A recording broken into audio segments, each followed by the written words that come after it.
Muy gentil, gracias esa bienvenida, esa presentación y pues vamos a conversar un poquito sobre, retomando el hilo o continuando con el hilo de lo que hemos escuchado hablar de violencia, hemos escuchado hablar de los tipos de violencia, hemos escuchado qué debemos hacer cuando somos violentados, seamos hombres, seamos mujeres.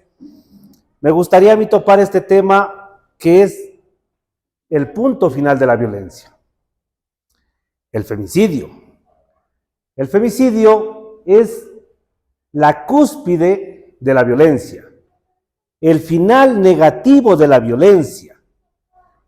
Con el femicidio termina la violencia, pero con el femicidio también termina la vida. Beatriz, una mujer colombiana, vivió 10 años junto a su esposo. Tuvo 2 hijos junto a él. Un hombre manipulador, celoso, alcohólico, que ejerció durante estos 10 años, ejerció violencia contra ella, le maltrataba, le dejaba, le golpeaba, y en una de estas típicas borracheras, lleno de celos, le golpeó, hizo golpear su cabeza en un mueble muy similar a este. Y esto le ocasionó la muerte. Le tapó como pudo, le sacó del domicilio y le fue a botar ya el cuerpo inerte de su esposa en un terreno baldío a la vista de todo el mundo. Ese fue el final de Beatriz. Lisette, en cambio, una mujer que también, varios años con su esposo, un hombre celoso, también alcohólico, decidió separarse de él. Pero el hombre, como es típico en estas circunstancias, no siente, o más bien dicho, siente que nadie le puede dejar a uno. Nadie le puede traicionar a uno. Nadie puede abandonarlo al hombre. El hombre está en el derecho de abandonar, pero no, la mujer no me puede abandonar. ¿Y cuál es uno de los mecanismos para tratar de remediar esto? Pedir perdón. Y en medio de esta situación de que pedía perdón, Lisette se dejó convencer, llegaron hasta un motel, y en este motel Lisette falleció a causa de 36 puñaladas que le dio este personaje, o este tristemente y célebre personaje. Por último, Dayana, una mujer de escasos recursos que vivía en el sector rural, aquí cerca, en el Cantón Mira. En una noche, en una reunión tal vez muy similar a estas, una reunión del colegio de los muchachos, de sus hijos, tomaron tanto Dayana como su esposo, tomaron varias copas de licor, se dirigieron hacia su domicilio y antes de llegar a su domicilio le propinó un solo golpe en su cabeza con un machete. Y esa fue la muerte de Dayana. Esa es la forma como la violencia en contra de la mujer no observa clases sociales, no observa nivel educativo. La violencia se encuentra desde los hogares donde existe extrema pobreza hasta los hogares donde existe tal vez la opulencia económica. Porque la violencia contra la mujer, lamentablemente, es un demonio de varios tentáculos que no mide qué clase social va a atacar. Las ataca a todas. Estos ejemplos que hemos traído a colación, y por supuesto que son hechos reales donde afortunadamente todas estas personas que dieron muerte a sus cónyuges en este momento se encuentran pagando una pena privativa de libertad en las diferentes cárceles de este país, tienen elementos en común.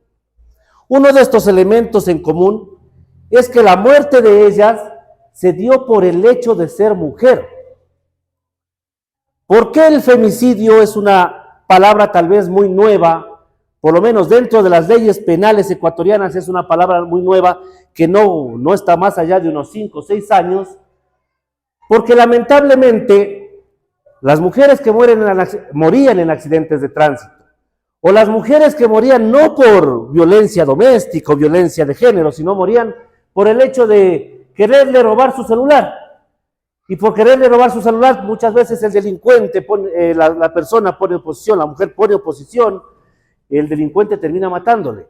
Entonces entran en las estadísticas estas mujeres y dicen, bueno, asesinato, accidente de tránsito, en cualquier tipo de estadística entra, pero no observábamos que estas muertes tienen un problema social de fondo, que es la muerte por el hecho de generarse dentro de un ambiente de violencia que para solucionarlo, si bien es cierto, sí, claro, y muchos dirán, ya murió, pero murió por un accidente de tránsito, murió por un robo, murió por cualquier circunstancia.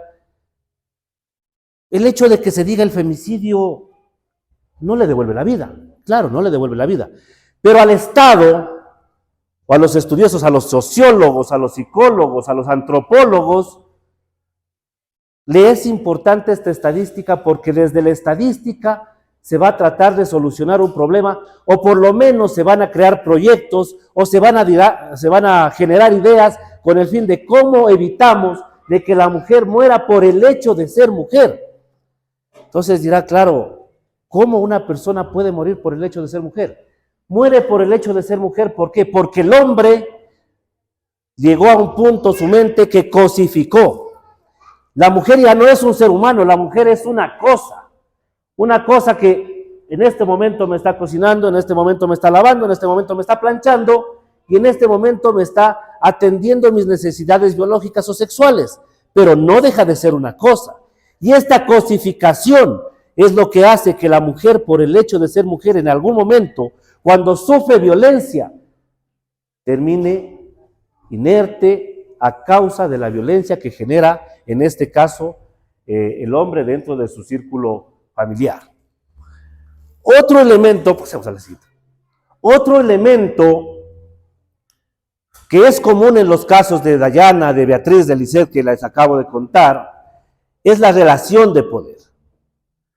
Relación de poder, ¿qué quiere decir? Me encuentro dentro de un medio donde lamentablemente una persona ejerce poder en contra de la otra de forma negativa.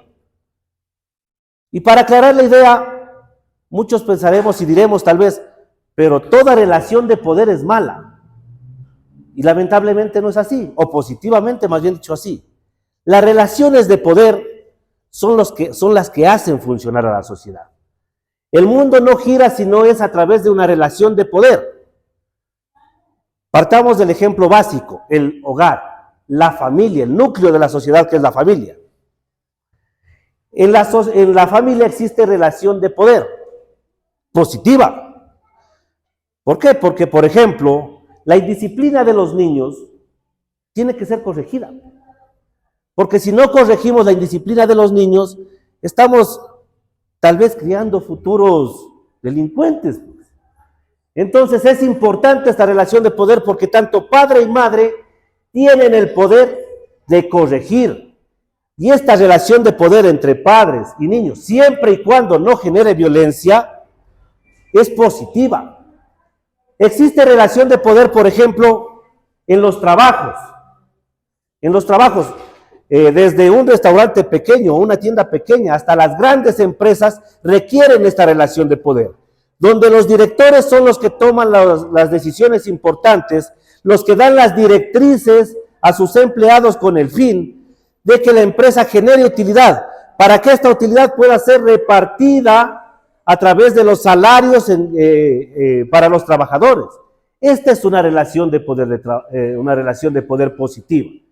Y claro, no estamos yéndonos más allá que podemos hablar que dentro de las empresas hay explotación laboral y todo ello, que es, que es, bueno, materia de otra discusión, pero en términos normales esta relación de poder es muy importante y muy positiva. ¿Qué pasa cuando esta relación de poder se genera con violencia? Es la violencia lo que hace la relación de poder negativa. Y esta relación de poder donde el hombre ejerce poder en contra de la mujer a partir de insultos, de golpes, de ignorarla.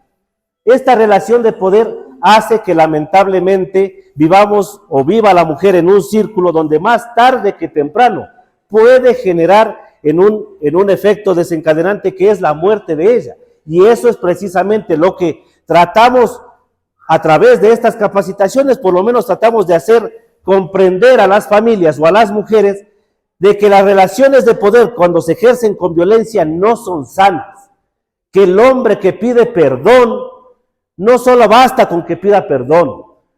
El hombre que pide perdón, además de eso, debe demostrarlo a través de un tratamiento psicológico, en este caso, a través de terapias, y solo ahí entenderemos que existe esta realidad que es que el hombre en realidad quiere y está demostrando su deseo de cambiar, y ahí sí entonces tal vez diríamos que tal vez puede caber el perdón. Caso contrario, es muy difícil y es imposible salir de una relación de poder. La relación de poder cuando se ejerce con violencia, ya lo explicó la doctora Maite, me parece, nos explicó cuáles son las clases de violencia, pero las principales, la violencia física, la violencia psicológica, la violencia sexual y la violencia patrimonial. Violencia física, la que se genera a través de golpes, de empujones; violencia sexual, la que se genera a través de delitos como la violación, el abuso sexual, la explotación sexual. De los casos que hemos conversado, por ejemplo, el caso de Beatriz.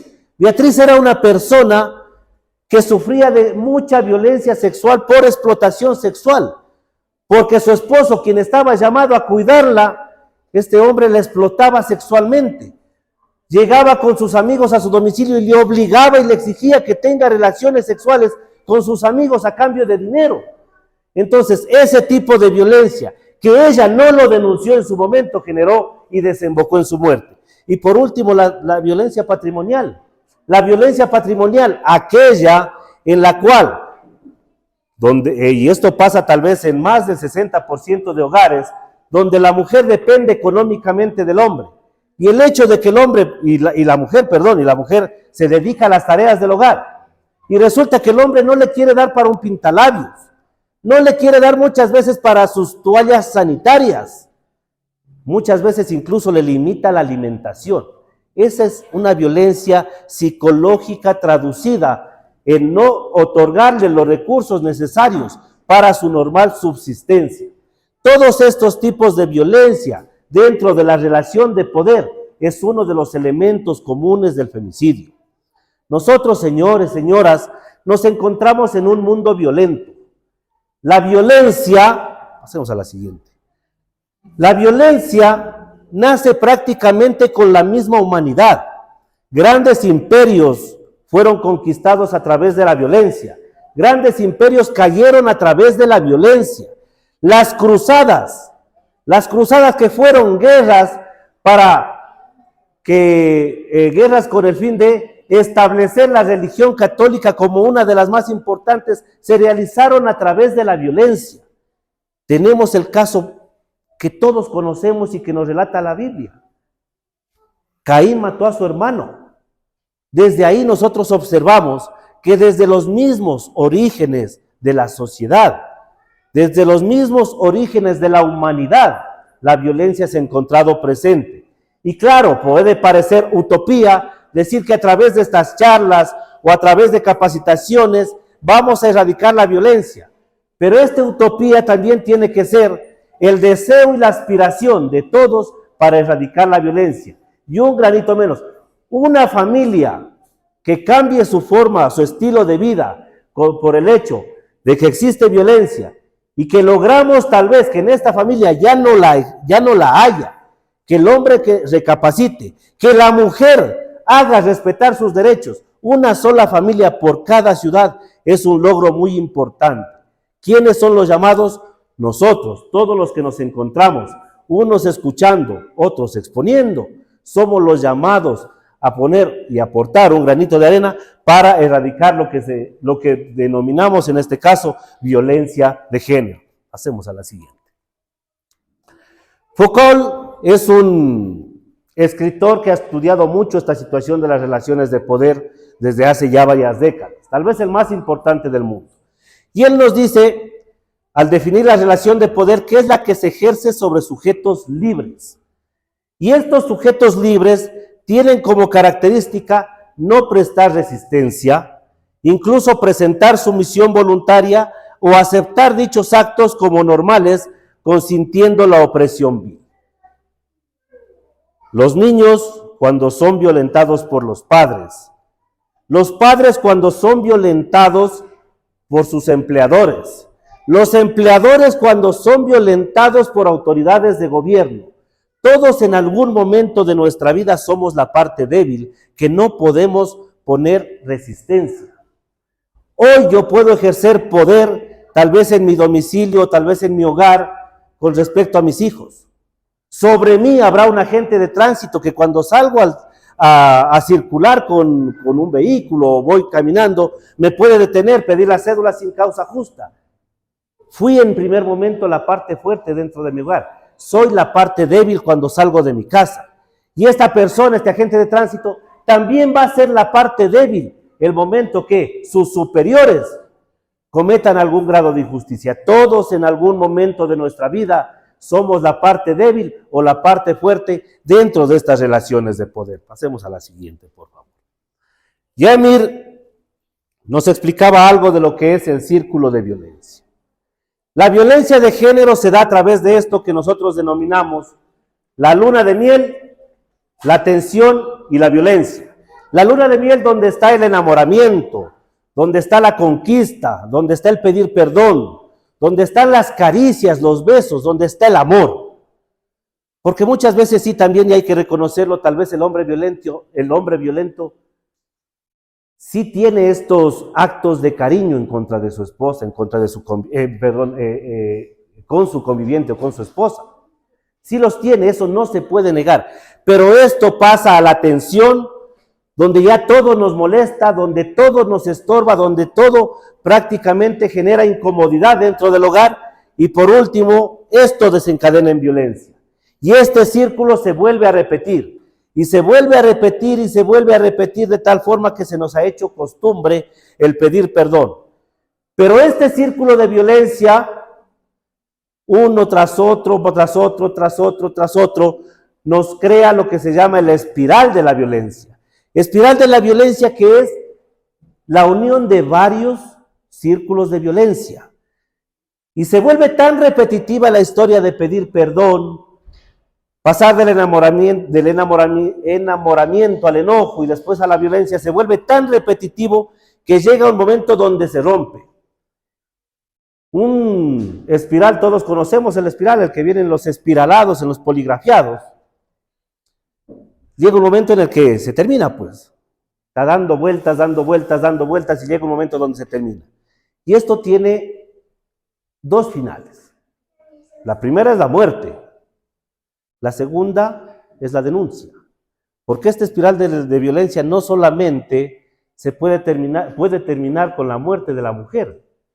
Si la mujer se da cuenta que va a llegar un momento en que el hombre está incrementando la violencia, hoy le dio una bofetada, mañana le dio un puntapié, la próxima semana ya tal vez le jaloneó del cabello, cosas así.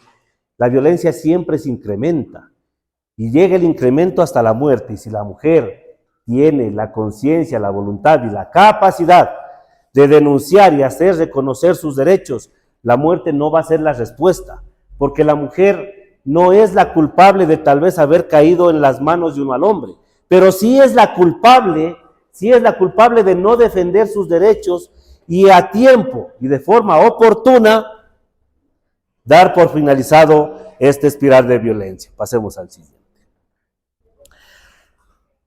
La violencia de género creo que está más que explicada, creo que todos hemos sido reiterativos en esta circunstancia que es la que se ejerce de hombre contra mujer, mujer contra hombre. Y aquí un detalle haciendo un paréntesis en esta circunstancia, ¿no? Hay la creencia de que dice, bueno, siempre es el hombre quien violenta a la mujer. No, y no es así. Existen casos donde la mujer también violenta al hombre. Ahora, claro, si nosotros vamos a averiguar a las estadísticas de la Fiscalía General del Estado, para decir, claro, de 1000 denuncias que realizan las mujeres, solo una denuncia el hombre. ¿Por qué? Porque claro, el porcentaje en realidad es más bajo, pero de ese porcentaje aún más, el hombre muchas veces siente vergüenza de ir a denunciar que tal vez su mujer le pega, pues porque bueno, ya son cosas sociales, culturales, que hace que el hombre sea ridiculizado cuando va a presentar una denuncia en fiscalía, ¿no?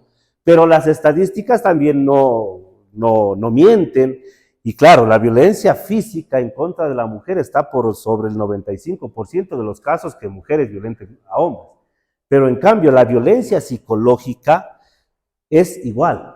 El 50% son violentadas las mujeres psicológicamente, pero el otro 50% de violencia psicológica es de la mujer contra el hombre. Y eso lamentablemente es una realidad que se encuentra latente y que también nosotros, seamos hombres, seamos mujeres, tenemos que ser conscientes que también el hombre sufre de violencia psicológica. Sufre de violencia psicológica el momento que hay circunstancias, por poner un ejemplo, tal vez nuestros hijos están reunidos con sus amigos jugando fútbol en el parque y sale la madre y le dice, ve vago, ven, estudia, ya es hora de comer, ¿qué haces todo el día en la calle? Esa ridiculización que le hacemos a nuestros hijos delante de sus amigos, eso es violencia psicológica. Violencia psicológica, porque claro, no estamos hablando de marido y mujer, o esposo y esposa. Violencia psicológica de la madre contra su hijo varón. Violencia psicológica de la profesora contra el alumno. Casos como esos se repiten todos los días, pero lamentablemente no son visibilizados. Pasemos a la siguiente. Cuando hablamos de esta situación de la violencia, de la espiral, del círculo de violencia y toda esta circunstancia, hay una situación de remisión o exteriorización de la violencia que no la hemos tal vez tomado en cuenta. Yo por lo menos le denomino exteriorización de la violencia, ¿no? Dentro del núcleo familiar o el hogar, el origen de la violencia, generalmente, no digo siempre, pero lo vamos a tomar como ejemplo, el origen de la violencia es el hombre. Y la mujer es quien recibe la violencia. La mujer recibió la violencia, pero resulta que existen también eventos en los cuales buscamos la forma de desquitarnos. ¿Y con quién nos desquitamos? Con el primero que encontramos al lado. Encontramos al lado a alguien y con este me desquito. Mi marido me pegó. Y lo vemos al hijo por ahí que algo pasó y también, y entonces con este me desquito. Entonces, la mujer en este momento también genera violencia y los hijos son la recepción de la violencia. ¿Y qué hacen los muchachos? Pues salen llorando de la casa y con el primero que se encuentran en la calle también generan violencia. Y lo encontramos tal vez como decimos, ¿no? Al más pato del barrio, y con este también me voy a desquitar. Y entonces la violencia que nació porque el hombre la provocó, partiendo del ejemplo, salió fuera del hogar. Y este muchacho que generó violencia fuera, también encuentra con quién desquitarse, y otro, y ahí nos encontramos que la violencia se va desbordando, y esta violencia cuando nos desborda es lo que genera drogadicción, es la que genera la creación de pandillas, es la que genera que muchas veces nuestros hijos en la calle, sin nosotros saber, estén cometiendo actos para desfogar lo que pasa dentro de nuestro domicilio. ¿Sí? Pasemos a la siguiente, por favor. Otro elemento común de las historias que nosotros hemos conversado, la de Beatriz, la de Lisset, la de Dayana, y que tal vez muchas veces nos olvidamos, es que los femicidios generan huérfanos. Los femicidios generan huérfanos. ¿Y por qué? Porque si el padre que dio muerte a la madre, o que dio muerte a su esposa en este caso, es encarcelado, se va a pasar entre 22 a 34 años privado de su libertad. Y resulta que la madre pues ya está fallecida, ya fue enterrada. Y para la sociedad nos quedan ¿quiénes? Ellos, los niños, los huérfanos. ¿Por qué? Porque van a quedar huérfanos de padre y de madre. Y estas son las víctimas indirectas del femicidio.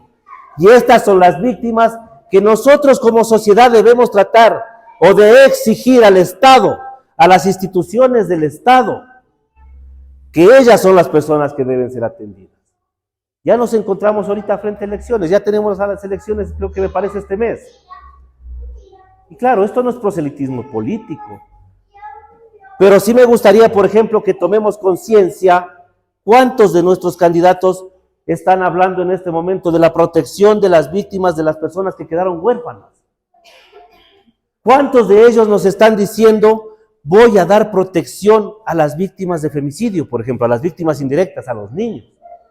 El presidente Moreno y posteriormente el presidente Lasso generaron sendos decretos ejecutivos que dicen que van a entregar un bono a las víctimas de femicidio, a las víctimas indirectas, a los niños. Y entonces resulta que un proceso, hoy muere la persona a manos del hombre, o hoy muere la mujer a manos del hombre. Para que se llegue a determinar que existe femicidio, nosotros tenemos que recorrer un camino largo que es una investigación previa, una instrucción fiscal, una audiencia en tribunal penal, una audiencia en corte provincial y otra audiencia en corte nacional.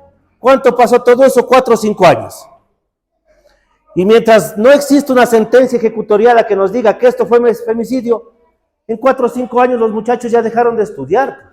¿Quién quita, los muchachos se enfermaron? ¿Quién quita, los muchachos no tengan ni siquiera quien les pase un plato de comida?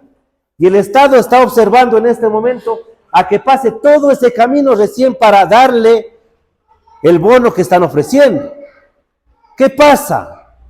De todas estas víctimas indirectas, de los bonos que estamos hablando, que supuestamente debe dar el Estado, nosotros tenemos conocimiento de aproximadamente, solamente en los últimos 2 años, hay 250 casos de femicidio, de los cuales aproximadamente solo 80 tienen sentencia.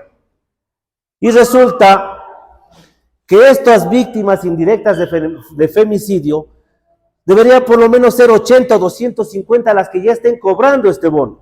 Créanme que si yo les digo que no se pueden contar con los dedos de la mano, si son 5 o 6 en todo el país que en este momento estén cobrando el dichoso bono, no lo está haciendo nadie más. Entonces, aquí también observamos que hay una responsabilidad del Estado, que está desatendiendo los derechos de los niños víctimas de femicidio, víctimas indirectas de femicidio. ¿Por qué? Porque lo político, porque lo social no vende, porque lo social no genera votos, porque lo social es lo más desatendido en nuestro país.